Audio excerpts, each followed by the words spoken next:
What's up, YouTube? It's your boy Onyx. We back on Onyx TV with another banger. Today we finna react to why Tory Lanez drama keep getting worse, man. With that being said, let's get right into the video, y'all. Gets scarier the more you dig through the rabbit hole, because the deeper you go, the quicker you realize this is much bigger than Tory Lanez and Megan Thee Stallion. There's a lot more characters at play here who participated in a railroading of Tory Lanez. And they didn't participate in a railroading of Tory Lanez because they had this infinity for Megan Thee Stallion or they care for Megan Thee Stallion. As far as I'm concerned, Megan Thee Stallion was also used as a pawn in this situation. This is much deeper than celebrity culture. This goes to politics. See, as we dig deeper and we learn more about the situation, new characters begin to get introduced, like George Gascon, the district attorney for Los Angeles, who just lost his re-election. We heard, that possibly he could be exonerated here. I want you to give my audience what they don't know and your analysis of actually what went down. Well, first and foremost, thank you for having me. And I got to tell you, I've been involved in looking into this case for almost about 6 months exactly now. It was brought to me by a board member, Diana London, with the Caldwell Institute for Public Safety, who regularly says she believed Tory Lanez was innocent. And as I looked through the case and I noticed a number of irregularities in the case, I began to come to that same conclusion that this was an innocent person. Let me take you back to the very beginning. First and foremost, we got a George Soros-funded prosecutor named George Gascon who was prosecuting this case. He was, at the time, coming off of his second recall attempt. He was in severe trouble as he had lost support in numerous demographics, key demographics to his electoral success, including Black women. And he needed to do whatever he could to possibly win this election. I believe if Jesus Christ was Tory Lanez's attorney, Tory Lanez would have still lost his case no matter what. When Gascon first got elected, a lot of his progressive policies sounded great in theory, and it sounded like something that the people of LA wanted, like zero bail policy for like 95% of crimes until people realized that their perpetrators were being released, or like minors not being charged in adult courts until people realized that people were committing murders intentionally and sending 16 and 15-year-olds to commit these murders intentionally, knowing that those 16-year-olds will be released by 25. So people were killing people's brothers and fathers and sisters and being released in 9 years. And they felt like this was severely unfair. So they turned on Gascon, right? And when Gascon tried to get reelected, he realized fairly quickly, they not messing with me, bro. Like, these people are not feeling me no more. It got so bad for Gascon, they were literally trying to recall him and get him out of here. They wanted him gone. And he was public enemy number one for a lot of conservatives. How y'all feel? Hold on. How y'all feel about the Tory Lanez situation, man? Comment in the comment section. Like, do y'all feel like he did it, or do y'all feel like this deeper than that? That they really try to frame this man and put that shit on him? I feel like they try to frame, bro. Ain't no way you shoot somebody and it come back 0.0% any like DNA on the gun of yours or any fucking gunpowder residue. None of that. So use him as can't shoot a gun without that coming back on you. Greatest examples of the failures of progressive policies in these urban cities. And people will look at Los Angeles and the crime rates and how unsafe the streets were, and they will blame it all on Gascon. Gascon understood this. He understood the public backlash coming from Twitter, understood the narrative, and he understood he was losing supporters. So him doing this, him going full progressive mode, doing things in his Tory Lanez case that he didn't do for other cases to try to win over the hearts of rap fans, of Black women who support Megan Thee Stallion, to send a message, that's not too far-fetched, to be honest. At first, I probably thought it was. But now, as I look deep, that's not too far-fetched, bro. Tory's attorneys have alleged prosecutorial misconduct, suppressing of evidence, exculpatory evidence being withheld. And I believe them based on the facts. But why is it that they never tested her DNA onto the gun? You knew that she had gunpowder on her hand. They found that out. Why didn't they test that? Why is it that they added this enhancement to his case? Now, enhancements are used for violent gang members, people with a history of brutal crime. George Gascon has had numerous people who have had brutal crimes that he didn't recommend an enhancement. One by the name of Raymond Danger Gonzalez, who murdered, premeditated 2 individuals, including a teenager, and he stole their money. No recommendation for enhancements from George Gascon or the General Hospital actor Johnny Wagner. He was brutally murdered. No recommendation for it. And that's weird too. How you not gonna add enhancements on somebody like who did some shit like that? Like that's just wild, bro. But then you add it on Tory Lanez on some shit that ain't even got no real solid evidence that he did it. Enhancements. So this led me to believe instantly that George Gascon had put on a front. He wanted to pretend to be tough on crime so he could have a silver bullet for his next election because he had a black woman that he can say that he protected. And it's insane that unfairness is pushing through our justice system, but we've seen this with numerous cases with George Gascon. And that's why the Caldwell Institute got involved in this case. Sexy in because here. Injustice anywhere is a threat to justice everywhere. The playbook that Gascon tried to run isn't a new playbook. It's actually a pretty effective playbook. Gascon was just so bad and did too much damage that it was too late for him. It didn't work. But the playbook is ran in the presidential election almost every 4 years. Think about it, bruh. Think about it. How come the police shooting of black men aren't publicized until it's election year? Think about it for a second, bro. Think about all the instances of police shootings that come to your mind immediately. How come those incidents only happen? Well, they happen frequently, but they only get publicized and blasted to the masses in terms of CNN, Fox News, every news outlet, social media, marching, protesting, looting. All the chaos happens during the election year. That's because you know what happens? Yo, some of that money gets thrown out to these media companies, gets marketing. They push the money into spreading and publicizing the police shooting because they want to fearmonger. They want to create this illusion that they're about to step in and save you from this big bad monster. Then facts. That's another thing I ain't gonna say it. That's another thing that be happening though. Once they get elected, the big bad monster that you thought was prevalent and a really big deal, you come to find out, okay, those are fringe cases. Those cases probably happen once in 1,000. You, like, bro, in your life, you'll probably never experience that. But you go 4 years without really thinking about it, and then right when the election year comes again, boom, you got another big story that's everywhere, and now they want to fearmonger you again. That's what George Gascon tried to do. After years of allowing murderers to go free, allowing robbers and looters to come out without any bond, he wanted to be harder on Tory Lanez than literal murderers. He wanted to give Tory Lanez enhancements that he didn't give to actually people who killed people. Even if you believe that Tory Lanez is guilty, think about it. Do you think it's fair that Tory Lanez would get a gun enhancement when people who have actually killed people don't? It doesn't make sense, right? And I'm not talking about people already serving life. I'm talking about people who have literally killed somebody and come home in like 10 years. At this point, it's not if Tory Lanez is going to get released, it's when is Tory Lanez going to get released. Because the justice system is going to prevail, bruh. This level of corruptness has to be corrected for the sake of... That too, what y'all think about that? Do y'all really think they're going to let him out? Or do y'all think it's just going to be like this shit going to pass? All this shit gonna blow over and he just still gonna have to do his time. Wait it out. For a constitution.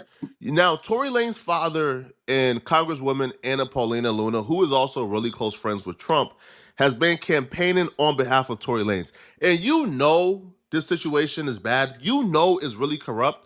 When you have people who are on the opposite side of things, who usually don't agree when they start agreeing on things. When you have Piers Morgan calling Megan Thee Stallion inconsistent and a liar, you know you have a problem on your hands here, bruh. Now, Anna Paulina seen Trump yesterday. I'm sure she talked to Trump about this. Now, she's calling on Governor Newsom to pardon Tory Lanez. But it don't even have to be a full-on pardon. All they literally have to do is get rid of the gun enhancement. The gun enhancement is why Tory Lanez is currently in jail right now. Without the gun enhancement, Tory Lanez will be out of jail right now. Probably have time served. He'll be out. Like, it'll be time served. You take away the gun enhancement, and Tory Lanez has served enough time. He qualified for that 85%. He'll be out right now. So this is not a situation of, yo, free Tory Lanez because, pardon him, he's 100% innocent. Okay, cool. All right. But this is a situation of take away the gun enhancement that was very unusual and don't happen to a lot of people under God's con. Tory Lanez's father and Congresswoman Luna was on Piers Morgan today. And while on Piers Morgan, they gave such a compelling argument that even Piers Morgan had to call out Megan Thee Stallion for being inconsistent and lying. I don't think you need to be a conspiracy theorist, Representative Luna, to see there's a lot of inconsistency going on here. That's another thing. People like to call people conspiracy theorists when they like to point out facts and shit, that questions that's not being asked when shit not adding up. Like, it's a lot of shit that wasn't adding up. And I always, since the beginning, said Tory wasn't guilty. And I ain't never changed on that. Because I knew he wasn't guilty. The story that they gave, people forget about the fact where they said that she was saying, oh, he shot at her, and she was saying, he said, dance, bitch, dance, bitch. They don't even bring that up no more. A lot of shit. That don't even sound like nothing he'll do. Like, I can read people. That's one thing I'm good at. I'm good at reading people. And I can read their characters. That's not like something I could see him doing, even if he drunk or some crash out shit. Ain't nobody about to crash out like that. Or they'd have been did it, like. She denied to Gayle King that there was any relationship with Tory. She then admits that there had been, that she lied. She doesn't admit to lying about the circumstances of the shooting, but certainly this goes to the heart of her veracity. That's bad news for Megan Thee Stallion altogether. Where you have Piers Morgan on a platform this big calling you a liar and claiming that your past statements of you lying can actually be used to determine the veracity of your overall statements on Tory Lanez. That's bad. Now, Tory Lanez's father actually laid out a pretty solid case for Tory Lanez. On his platform, he actually spoke to the corruptness of what took place to Tory Lanez at trial. I was there when Sean Kelly was supposed to testify. Sean Kelly was the defense witness. Tory Lanez and them called Sean Kelly to the witness stand because Sean Kelly gave a statement to the police testifying that he seen a woman fire the gun. When Sean Kelly got to that office, man, the prosecutors brought him upstairs. And by the time Sean Kelly came back downstairs to testify, his story has completely changed. And a lot of us sat there with our mouths open, like, what? Sean Kelly's statement got so bad. And I think, too, I seen the other video where they were talking about one of the executives, music executive or somebody was participating in the trial, which is suspicious. They shouldn't even allow that at all. Like, and it was so contradicting to what he told the police that Tory Lanez's team, filed or they petitioned to treat Sean Kelly as a hostile witness. Too, people who change up their statement shouldn't be held credible. If you made one statement and you change your statement later, you should not be held as a credible person at all in trial. That's when your witness turns against you. So now you got to treat him as if it's a cross-examination. And that's what they did. Sean Kelly had this entire story he already gave to where he saw a woman shoot. Then when he hopped on the stand, he said he saw a woman shoot and a man shoot. Walking through this, I'll never forget the day when we're sitting outside of the courtroom getting ready for court to reconvene. And imagine the only independent witness, which should have been the only objective witness in this case, was a gentleman by the name of Sean Kelly. Interestingly enough, the only person that would be able to have an unbiased viewpoint of what actually happened. Imagine that the prosecution did not want to call that witness. Why? This is the only independent witness, but yet you don't want to call this person because obviously his bird's eye view will not support what you want the narrative to be. And so when we sat outside, my wife and I, we saw this gentleman come in and we sat down and it was identified for us that, oh, this is Mr. Sean Kelly. He's sitting across from us on the other side of the hallway. And as we sat there, the prosecution came out, one of their detectives or investigators rather, and one of the prosecutors, they took this gentleman, they went upstairs, I believe it was to the 14th floor at that time.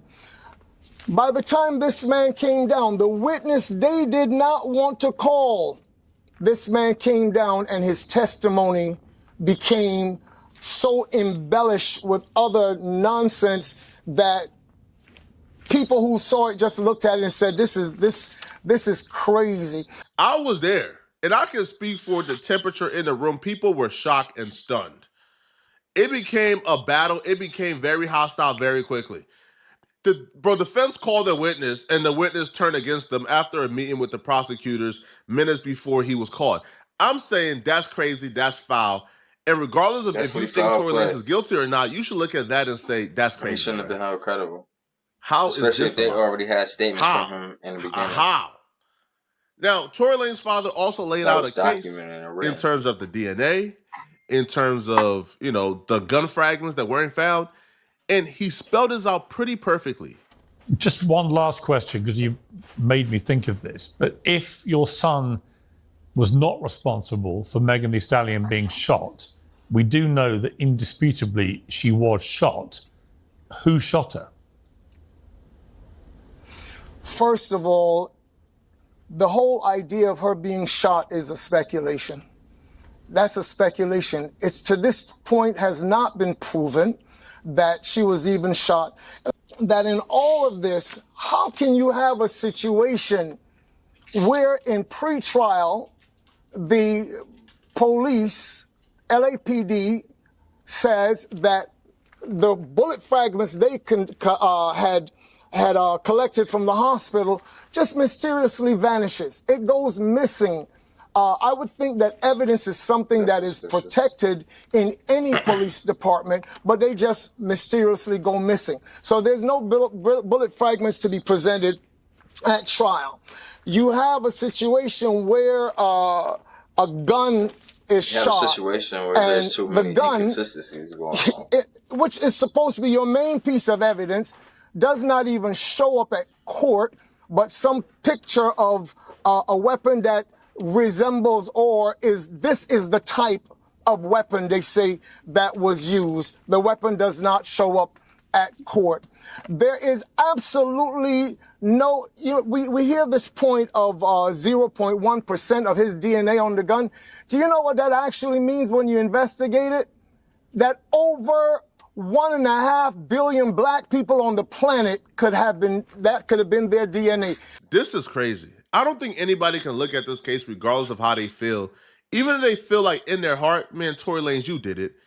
You can't, with a clear mind that's not biased, look at this and say, no gun was presented, no bullet fragments was presented, testimonies changed a lot.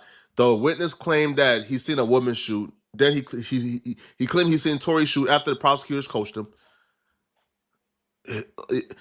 The witness, who was actually in the car, Kelsey, took the stand and testified that she didn't see Tory Lanez shoot her. She don't know what happened. And, bro, anybody can look at this and say, yo, Tory Lanez, you ain't get a fair shot in court. And I think that's what people are asking for, a fair shot. They're not saying, yo, overturn it and no, yo, overturn it, but bro, bring it back to court. Bring it back to court and have them have another shot in court. But let me know in the comment section, what do you guys think about this, man? Y'all think that Gas Khan did this? Y'all think? All right, y'all. So this is the conclusion of this video. If y'all like this video, y'all know what to do. Hit that like button. Subscribe to get this channel to 10,000 subscribers, Shh, sexy.